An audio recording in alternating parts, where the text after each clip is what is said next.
بسم اللہ الرحمن الرحیم۔ پاکستان اب ایک ایسے دوراہے پر آ کھڑا ہو چکا ہے کہ اس کے پاس فیصلہ کرنے کو چند ماہ باقی ہیں۔ یہ چند ماہ چند لمحوں میں بھی اچانک بدل سکتے ہیں، اس لیے کہ پاکستان کے ارد گرد جو جال بنا جا رہا ہے اس کے شکاری کبھی بھی اور کچھ بھی فیصلہ کر سکتے ہیں کہ اس پرندے کو پکڑ کر اس کے پر کاٹنے کا بہترین وقت کب ہے۔ جال تو قیام پاکستان کے فوراً بعد ہی پھیلا دیا گیا تھا، جب امریکہ کی سڑکوں پر 3 مئی 1950 کو لیاقت علی خان کے شاندار استقبال نے انہیں مسحور کر کے رکھ دیا تھا اور پاکستان کی ریاست کا سیاسی، معاشی بلکہ عسکری قبلہ بھی امریکہ بنا دیا گیا تھا۔ اس کے بعد اگر آپ اپنی تباہی و بربادی کی داستان مرتب کرتے چلے جائیں تو آپ کو امریکی پنجوں کے نشان ہر جگہ ملیں گے۔ پاکستان کو ڈالروں کی چمک اور امریکی ساخت کے اسلحے کی دمک نے ایسا گرویدہ کیا کہ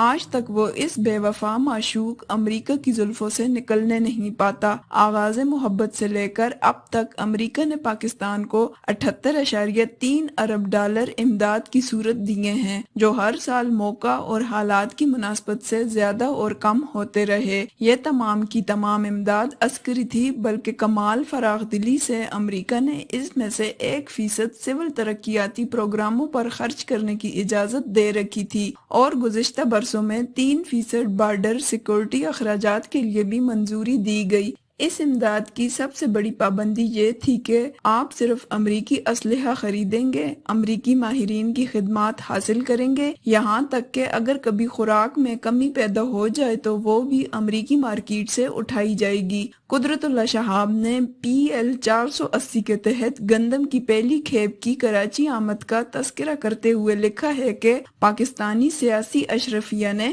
جب کراچی کی بندرگاہ سے گندم کو اونٹ گاڑیوں پر لاد کر گوداموں تک پہنچانے کے سفر کا آغاز کیا تو امریکہ بہادر کی خوشامد میں ہم اتنا آگے بڑھ گئے کہ ہر اونٹ کے گلے میں تھینک یو امریکہ کی تختیاں لٹکائی گئیں۔ پاکستان میں جب گورنر جنرل غلام محمد نے پہلی دستور ساز اسمبلی توڑ کر منتخب وزیر اعظم خواجہ ناظم الدین کی وزارت ختم کی تو امریکہ میں پاکستان کے سفیر محمد علی بوگرا کو واشنگٹن سے بلا کر 17 اپریل 1953 کو وزیر اعظم بنا دیا گیا، جس کرسی پر وہ 2 سال 2 ماہ براجمان رہے۔ امریکہ کے لیے اس شخص کی کارآمد ہونے کا اندازہ اس بات سے لگائیے کہ جب کمانڈر ان چیف افواج پاکستان ایوب خان نے 1958 میں مارشل لا لگایا تو وزیر اعظم کی حیثیت سے حکمرانی کرنے والا محمد علی بوگرا ایوب کی کابینہ میں اپنی موت تک وزیر خارجہ کے کم تر عہدے پر فائز رہا۔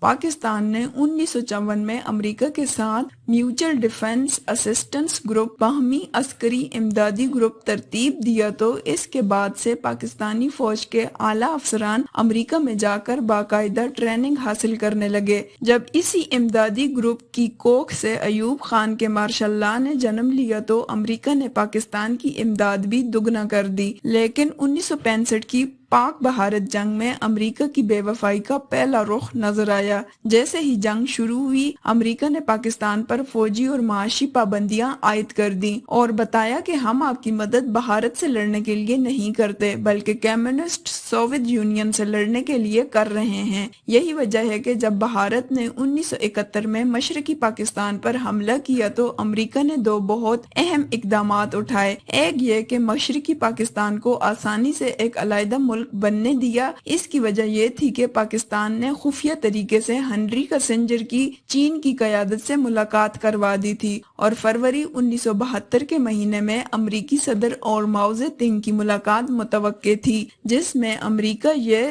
مشرقی خطہ تحفتاً چینی بالادستی میں دینا چاہتا تھا۔ یوں امریکہ نے پاکستانی قیادت کے مبینہ گٹھ جوڑ سے مشرقی پاکستان کو علیحدہ ہونے سے بچانے میں کوئی مدد نہ کی، لیکن جیسے ہی بھارتی یلغار مغربی پاکستان کی جانب بڑھی تو امریکی صدر رچرڈ نکسن لکھتا ہے کہ اندرا گاندھی کو باقاعدہ وارننگ دی گئی اور ساتھ ہی مشرق وسطی میں امریکی اڈوں سے جہازوں پر اسلحہ لادنے کی ویڈیو بھی فراہم کی گئی کہ اگر مغربی پاکستان کی جانب پیش قدمی روک کر جنگ بندی نہ کی گئی تو راتوں رات یہ تمام اسلحہ پاکستان پہنچا دیا جائے گا۔ اس اقدام کی وجہ رچرڈ نکسن یہ لکھتا ہے کہ ہمیں خطرہ محسوس ہو گیا تھا کہ اگر خطے میں مغربی پاکستان بھی سوویت یونین کے زیر اثر چلا گیا تو پھر یورپ کے مشرقی کنارے بالٹک سمندر سے لے کر بحر ہند کے مشرقی ساحلوں تک امریکہ کا کوئی ٹھکانہ نہیں رہے گا۔ یہ وہ زمانہ تھا جب سوویت یونین اور امریکہ کے درمیان بالادستی کی سرد جنگ اپنے عروج پر تھی۔ امریکہ کا مغربی پاکستان کو اس بڑی تباہی سے بچانے کا فائدہ اسے ٹھیک 8 سال بعد پہنچا، جب 1979 کے دسمبر میں سوویت یونین نے اپنی افواج افغانستان میں اتاری تو پاکستان اس کے لیے ایک کارآمد ساتھی ثابت ہوا۔ بھٹو، جس کی ذاتی دوستی رچرڈ نکسن سے تھی اور جسے جنگ کے شعلوں کے درمیان امریکہ سے پاکستان لا کر بحیثیت صدر چیف مارشل لا ایڈمنسٹریٹر بچے کھچے پاکستان کی مسند اقتدار پر لا بٹھایا گیا تھا، اچانک 1976 کے الیکشنوں میں اپنا دوست کھو بیٹھا اور جمی کارٹر امریکی صدر بن گیا۔ اس نے ایٹم بم بنانے پر سخت پالیسی اختیار کی اور یوں بھٹو اور اس کا پاکستان دونوں امریکی ناراضگی اور پابندیوں کی زد میں آ گئے۔ مگر سوویت افواج کے افغانستان میں در آنے کے بعد پاکستان پر عنایات کے دروازے کھل گئے۔ ضیاء الحق امریکہ کا منظور نظر بن گیا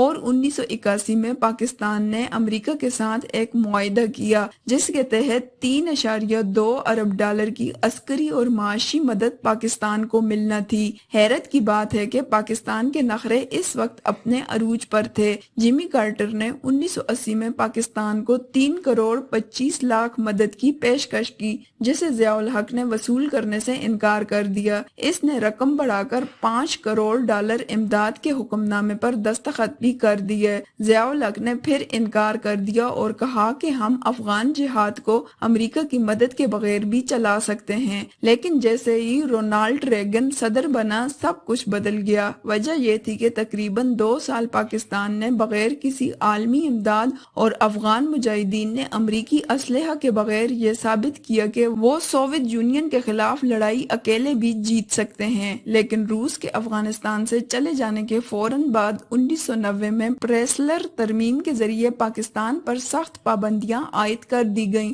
اور صرف 2 سال بعد ہی 1992 میں امریکی سفیر نیکولس پلاٹ نے دھمکی دی کہ اگر پاکستان نے بھارت میں جہادیوں کی مدد بند نہ کی تو پاکستان کا نام دہشت گردی کی مدد کرنے والی ریاستوں کی لسٹ میں شامل کر دیا جائے گا۔ یوں بھارت پہلی دفعہ امریکی محبتوں کی فہرست میں واضح طور پر شامل ہو گیا اور اس بے وفا معشوق امریکہ کے اب اس خطے میں 2 عدد عشاق وجود میں آ گئے، بھارت اور پاکستان۔ یہی وجہ ہے کہ اس دفعہ طالبان کے خلاف جب امریکہ کو پاکستان کی ضرورت پڑی تو اس نے بھارت کو بھی اس جنگ میں اپنے ساتھ رکھا۔